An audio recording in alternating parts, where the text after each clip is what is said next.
आगे बढ़ते हैं। हमारे पास आज हम बात करेंगे असाइड टैग के ऊपर, और असाइड टैग के साथ साथ हम बात करेंगे फुटर के ऊपर। तो असाइड टैग क्या करता है, तो सबसे पहले मैं आपको एक डेमो दिखा दूं कि असाइड टैग करता क्या है, किस तरीके से क्या चीज़ होती है। तो हम चलते हैं बीबीसी की वेबसाइट पे, और बीबीसी की वेबसाइट पे अगर आप देखें तो ये तो आपका अभी आपने आर्टिकल क्रिएट किया है, तो इस तरीके से आपका आर्टिकल का इस्तेमाल होता है। तो यहाँ देखें आप, ब्लॉग पोस्ट आपके पास जो पड़े हुए हैं या न्यूज़ आर्टिकल जो आपके पास पड़े हुए हैं, ये आर्टिकल से क्रिएट किए जाते हैं। और ये जो लेटेस्ट बिजनेस न्यूज़ है जो साइट पे आपको दिखाई दे रहा है, ये है बेसिकली साइट का मेन काम। ये आपके पास सेक्शन से भी क्रिएट हो सकता है, ये आपके पास सेक्शन से क्रिएट हो सकता है, बट ये जो है आपके पास ये आर्टिकल से क्रिएट किए जाते हैं सिमेंटिक HTML में, राइट। और ये जो साइड बार है आपके पास, ये हमारा असाइड से बनता है। तो चलते हैं आगे और देखते हैं असाइड से हम क्रिएट किस तरीके से करेंगे। और हम एक असाइड का टैग ओपन करते हैं, और असाइड के टैग में हम एक साइड बार में एक हम डमी टेक्स्ट ले लेते हैं, जैसे हमने लिया BBC न्यूज़। अच्छा, साइड में आप सारी हाइलाइट्स डाल सकते हैं, मेन कंटेंट जो है वो आपका नहीं होगा। साइड में आपकी हाइलाइट्स आ सकती है, जो यूज़र क्लिक करेगा तो वो फिर मेन कंटेंट की तरफ डायरेक्ट हो जाएगा, राइट। तो अभी असाइड में आप ये समझें कि असाइड में आप एक यूज़र कंटेंट क्रिएट किया जा सकता है, यूज़र से रिलेटेड हम कंटेंट क्रिएट कर हम असाइड में यूज़र के लिए हाइलाइट्स क्रिएट कर सकते हैं। मेन कंटेंट में वो डायरेक्शन उसे मिलेगी जब वो क्लिक करके मेन कंटेंट में एंटर होगा। तो असाइड जो है वो साइड बार खुद क्रिएट नहीं करेगा, असाइड के टैग से आपको CSS लगा के उसको आपको सीधे हाथ पे या उल्टे हाथ पे या राइट और लेफ्ट जहां भी आप उसे मूव करवाना चाहें आप करवा सकते हैं।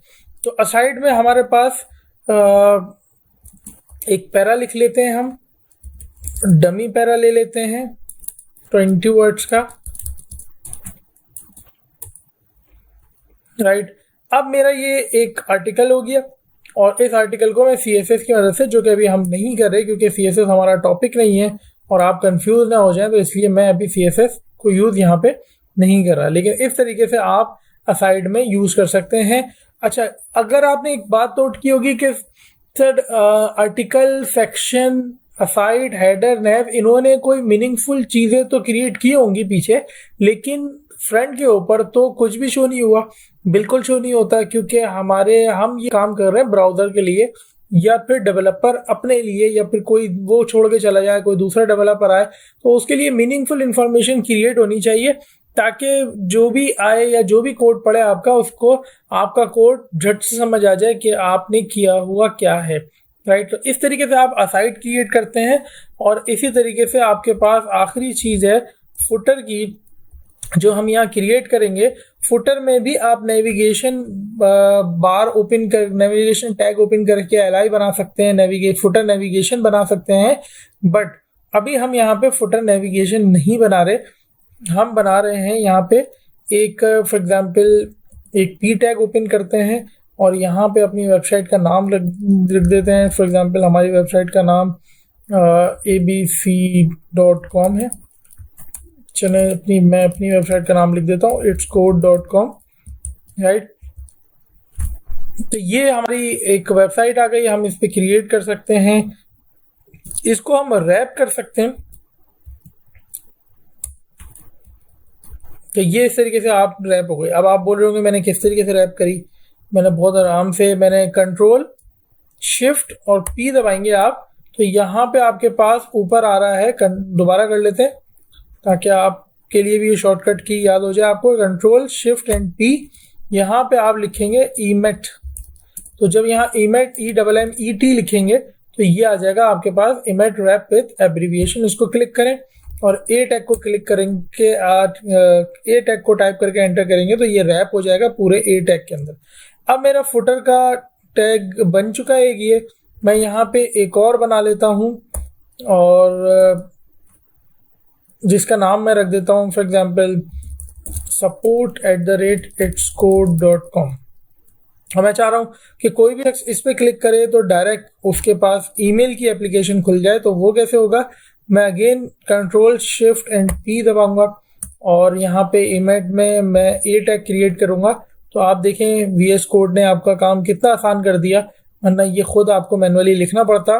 तो ए टैग के अंदर आप href एट्रीब्यूट में जब मेल टू की वैल्यू यूज़ करेंगे तो यूज़र जब भी इस पर क्लिक करेगा तो उसके सामने एक आपके अगर कंप्यूटर में इंस्टॉल है मेल एप्लीकेशन, जैसे मेरे पास इंस्टॉल है, तो वो वहाँ आपको प्रॉम्प्ट कर देगा कि आप इसको ईमेल करना चाहते हैं या नहीं करना चाहते। तो आप देखें यहाँ पे मेरे पास प्रॉम्प्ट आ रहा है ईमेल का, तो वो इस वजह से आ रहा है क्योंकि मैंने यहाँ href में मेल टू कॉलन और उसके आगे आपको अपना ईमेल एड्रेस लिखना पड़ेगा जिस पे आप ईमेल यूज़र से करवाना चाहते हैं, यानी कि जो आपको आपका सेंड जिसको ईमेल आपने सेंड करनी है वहाँ पे उसका ईमेल एड्रेस यहाँ पे शो हो जाएगा। तो ये था हमारे पास फुटर, और इस तरीके से हम फुटर को क्रिएट कर सकते हैं। यहाँ आप एक और टेक्स्ट भी डाल सकते हैं, जैसे कि फॉर एग्जांपल लिखा हुआ होता है हमारे पास, अक्सर व बेशतर हमारे पास लिखा होता है ऑल राइट्स। ये बहुत वेबसाइट्स पे आपने देखा होगा ऑल राइट्स रिजर्व्ड, कॉपीराइट 2023, और सेंटर में आपके पास एक राउंड C बना होता है या राउंड R बना होता है। वो कैसे आता है,